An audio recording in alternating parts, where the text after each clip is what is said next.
Yeah, so in this video, I'm just going to go over this, which is the Oxford Aqua B25 roll top kind of bag. I've owned this bag for a year now. It's called Aqua because they claim it to be waterproof, and the 25 basically relates to the size of the bag. So it's a 25 litre capacity bag.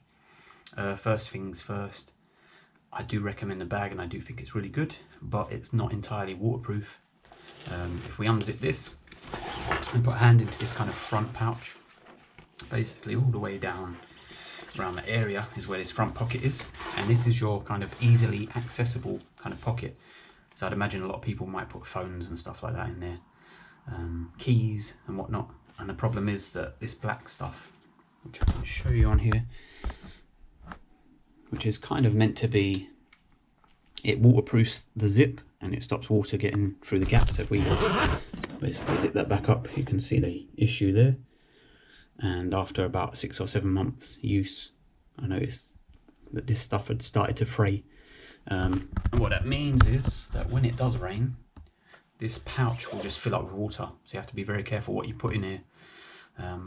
Yeah, if you put your phone in there, it could be a problem. Or any paper documents, anything like that. And the other thing is there's no drainage holes at the bottom, so it will just fill up. And when it rained, there was a storm maybe 2 months ago from the date of this video, where I was riding my push bike and it literally filled up about half of this pouch. So yeah, this area is not waterproof, not anymore anyway.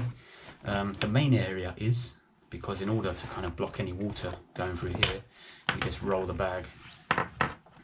I prefer actually to roll it backwards, and then you just basically roll it to where you want it to go.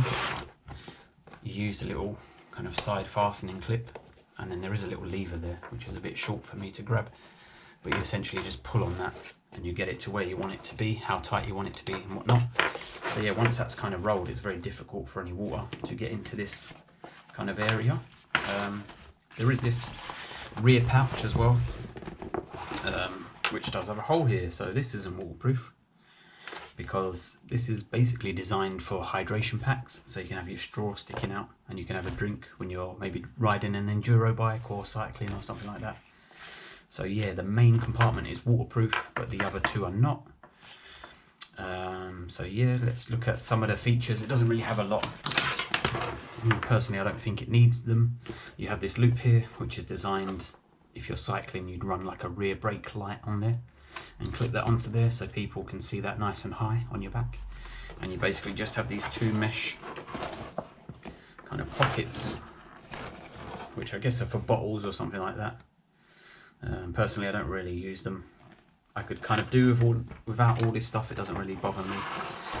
So yeah, I guess the next thing we should look at is the size of the bag.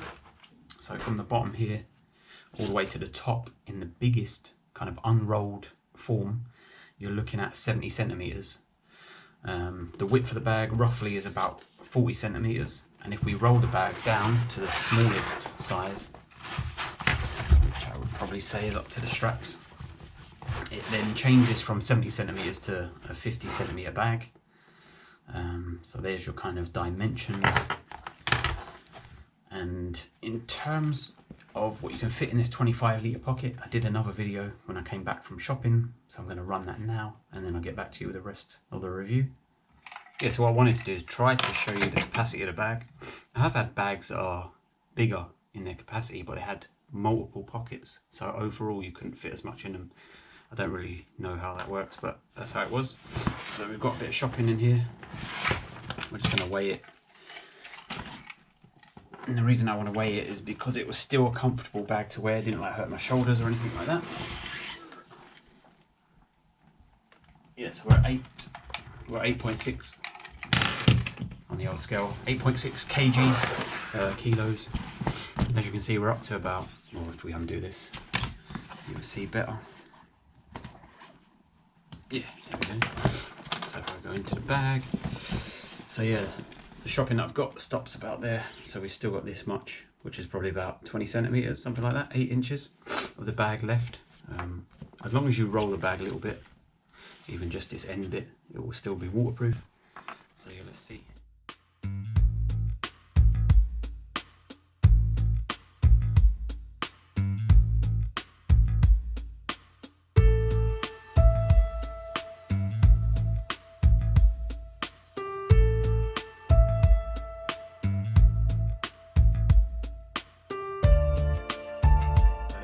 seen what you can kind of roughly fit in there. The other thing is I had 2 cycling crash helmets, and that still gave me a bit of space at the top, so potentially you could fit 2 cycling crash helmets in there, maybe a pair of gloves, maybe one of those roll-up jackets, something like that, maybe a pair of plimsolls, smallish kind of shoes, to give you some idea. The other thing I wanted to look at now is comfort. So generally with that clip that I just showed of all the shopping, the bag weighed about 10 kilos, roughly anyway, and I would say the comfort's okay. If you do load a lot of stuff up, just be aware that if you put a lot of stuff here and it's kind of bulky and sticky, it's going to just dig into your back. There's no padding in this area, so whatever you put in the bag is going to kind of push against that and protrude maybe a little bit, or you can feel it on your back, is what I mean. They do give you some padding. I guess after a year it's kind of softened up, but it's still pretty substantial. The padding on the straps is pretty good as well. I'm quite happy with it after the year. Probably say you've got about 10 mil, so a centimetre of foam padding on there. They do give you as well a belt, which is what this Velcro area is for, and I've never actually used it, but I'm guessing, oh there we go, so that's the Velcro area, and then you can stick a belt on there, and that will just give you a little bit more kind of support and bring the bag closer to the bottom of your back, maybe to stop the bag kind of levering away from you. Like I said, that's, yeah, it's alright. It's got some foam there. It's not totally flat, but it's got a little bit there, but personally never used that. It's pretty kind of standard, kind of big clasp on there, easy to use if you've got gloves and that on there. So yeah, I think the comfort is pretty good. The bag is pretty good. Obviously we've gone over the pockets, so what else is there? I guess the downside is that this lets in water.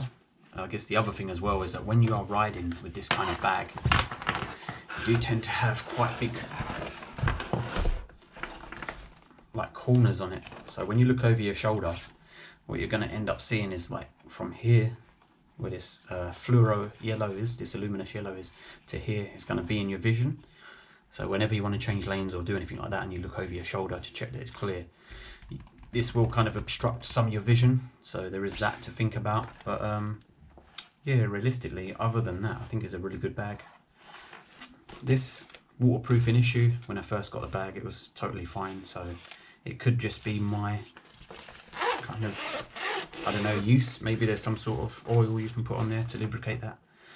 But yeah, generally it's a very, very good bag, and out of the 3 roll top bags that I've used, it's probably the best one. I think they're around £50, so yeah, it's definitely worth it in my opinion.